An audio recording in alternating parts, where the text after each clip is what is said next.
Бүгін Ош шаарындагы Гагарин атындагы гимназия мектебинде адам укугун коргоонун эл аралык күнүнө карата театр форуму болуп өттү.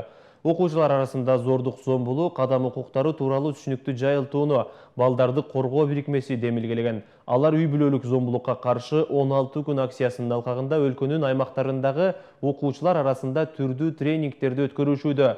Бул менен бирге илимдеги кыздар долбоору аркылуу балдардын укуктары, үй бүлөлүк зордук зомбулукка кабылган балдардын жашоосу сахналык көрүнүш менен чагылдырылды. Уюштуруучулардын айтымында мындай иш-чара 1 жылдан бери жерлерде өткөрүлүп келет. Кыргызстанда тилекке каршы кыздарга, өспүрүм кыздарга, айымдарга карата зордук зомбулук токтобой келет. Кыздар көбүнчө ушундай эрте турмушка берилип, ала качуу дагы деле болуп келе жатат. Бардык жалпы маалымат каражаттарында көрсөңүздөр болот.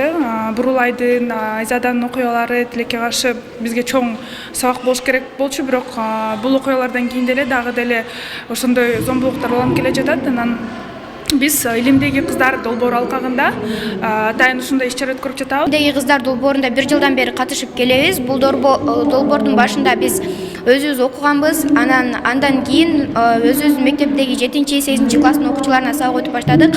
Бул долбоорго катышкандан кийин биз кыздар жана ошондой эле мен бойлем башкача айтканда так илимдерге кызыга баштадык.